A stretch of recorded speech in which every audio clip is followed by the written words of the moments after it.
Welcome to the world of portrait tattoos. Today, we're going to create a professional portrait tattoo step by step and learn all the essential tips along the way. So, get ready to dive in and create something truly stunning. Things don't always go as planned. Stencils can be super tricky. Seriously, so often what in my mind goes, wow, this is perfect, doesn't sit right on the skin. I tried more than 6 times, and none of them were just right. Finally, the stencil I wanted sat perfectly on artificial skin. Oh, it felt so good. I went to take a break, enjoying the moment, and then, after an hour, well, guess what happened? Because of the cold and humid weather, a bit of moisture made the stencil smudge. What could I do? I had to remove it and use the faint lines to show the tattoo art on the skin. Anyway, forget that. Let's move on to the main tutorial. All right, friends, now I'm going to show you how I prepared the different gray wash mixes I created. Cup 1, 1 drop. Cup 2, 2 drops. Cup 3, 3 drops. Cup 4, 5 drops. Cup 5, full black. Important tips. Cups 1 through 4 each have 1 drop of white to get the right brightness. Then, add 5 drops of color mixing solution to each cup, and finally, fill all cups with special shading solution. Mix everything thoroughly so the colors blend perfectly and are ready to use. To start the process, I used a 7RM needle. This size gives great control and works perfectly for laying down the first soft layers of shading. I also set the machine's stroke to the lowest setting, 2.4, so the movement stays gentle and suitable for light foundation work. The first step is working with the lightest gray wash cup. Never forget to always begin with the lightest tone in your gray wash set. Using this very soft mix, I start placing the initial guidelines and slowly mapping out the overall design. This stage helps define the structure and proportions of the face before moving into heavier and deeper shading. I'm going to play the video at an increased speed, so while I explain, you can also take notes. In this first section, I focus only on the areas that build the strongest foundation of the portrait. The collar of the jacket, the neck, the hair, and the main angles of the face. These areas determine the overall depth and direction of the piece. If they are properly laid out from the start, all the following steps will be much cleaner and more precise.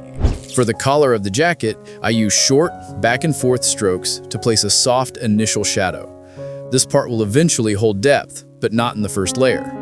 I keep the needle angle low so the pigment spreads smoothly and controlled. This foundation helps properly frame the lower part of the portrait. Next, I move to the neck. Since the neck usually has very soft gradients, I use whip or flicking motions to create shadows seamlessly and evenly. At this stage, I apply no pressure and never pause on a single point. This layer simply establishes the direction of muscles and the shadows under the jawline. Then comes the hair. The goal in this layer isn't to draw individual strands. I'm only defining the overall form, volume, and the light and dark areas of the hair. To prevent the shadows from becoming rough or lined, I slightly widen the needle tip on the skin. This first layer determines which areas will become darker in the later stages.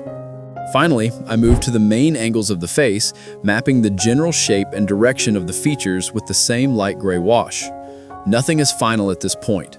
I'm just creating a precise map of the face so that when I move on to heavier shadows, everything has its proper place.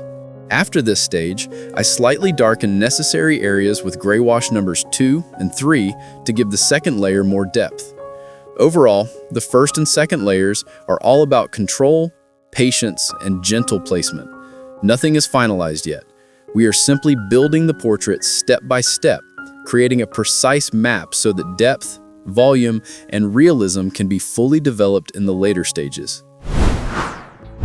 In the next step, I used an RL3 needle to lay the initial layer on the lips, again using gray wash number 1. The goal here is not to darken, but to define the soft form and edges of the lips. Hand movements need to be controlled and smooth. I used a combination of short back and forth and flicking motions so that the needle tip creates soft, even shading. The needle angle is low, allowing the pigment to settle gently without creating harsh lines. Next, I worked slightly on the nose. At this stage, I'm only establishing the overall shape and the direction of the soft shadows. No extra pressure is applied, and I never pause on the single point for long. This keeps the shadows natural and controllable, so I can add depth later. Then, using an RM7 needle, I moved on to the main layers and ends of the hair. Here, I used gray wash numbers 2 and 3, slightly darkening areas to form the shadows of the hair. Hand movements are a mix of short back and forth and flicking motions to create natural soft hair texture. I also refined the top of the hair with gentle motions and proper needle angles to define the highlights and light areas. At this stage, controlling needle depth and hand speed is crucial. No area should become unintentionally dark, and all shadows are built gradually in layers. The goal is to define the form of the lips, nose, and hair, preparing the foundation for heavier shadows in the next steps. In this stage, I first made an important adjustment. I mixed gray wash number 1 with 1 drop of black and 3 drops of white, along with color mixing solution and special mixing solution.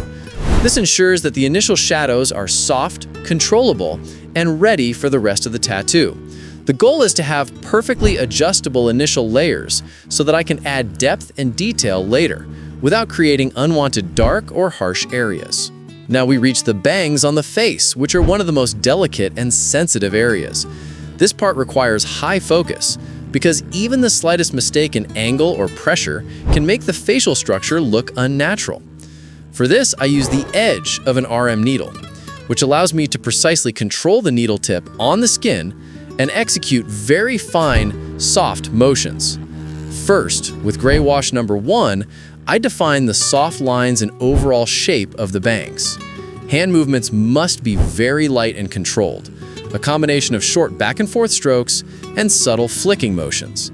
It's important that the needle tip never applies too much pressure and never lingers in one spot for too long, as this can cause blotches or unwanted darkness.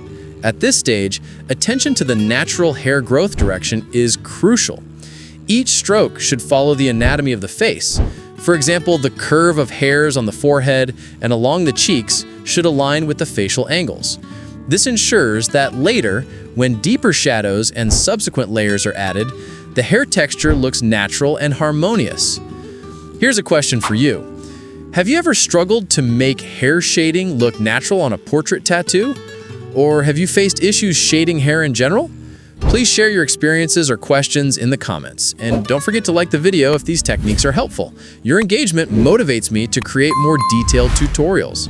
Continuing on tutorial, after defining the first and darker layers of the hair, we slightly angle the needle and use the edge of the needle to refine the softer areas and highlights. This ensures that the interplay of light and dark in the hair looks natural and realistic.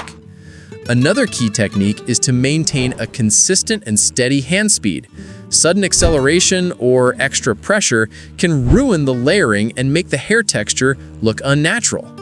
The needle tip should always move gently over the skin, building shadows gradually and layer by layer. In the upper parts of the bangs and across the forehead, I use short, soft strokes to give the hair a natural, voluminous appearance. These motions allow even the areas with more light to blend seamlessly, maintaining softness and realism. This stage also allows minor corrections to the overall hair shape to align with the facial angles. Ultimately, the goal of this stage is to create a complete foundation for the bangs. The layers are soft, natural, and harmonious with the facial form, preparing us for deeper shadows, precise highlights, and final details in the next stages. Every layer is small, controlled, and gradual, ensuring the final portrait looks professional and realistic.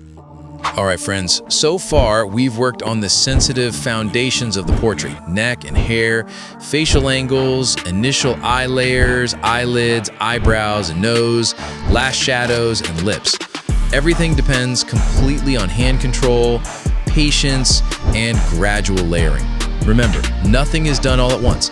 Every detail is built step by step to achieve a truly natural form and depth. If you haven't liked the video yet, go ahead and hit that like button, and don't forget to leave a comment. Tell me which part was the hardest for you, or which area you want me to focus on more in the next section. Your feedback really helps me create better tutorials for you. This was just the first part, and in the second part, we'll dive into the highly sensitive and professional final details, hair highlights, deeper, soft shading of the eyes, lips, nose, and soft facial shadows using special gray wash, bringing the portrait fully alive and realistic. So stay tuned and follow along closely to learn the next professional techniques. Make sure to check out the important videos that pop up on your screen. They're packed with tips to help you improve faster. And don't forget, like, subscribe, and turn on the notification bell so you never miss any professional technique or essential tip. Always stay one step ahead in your tattoo learning journey and keep improving every single day.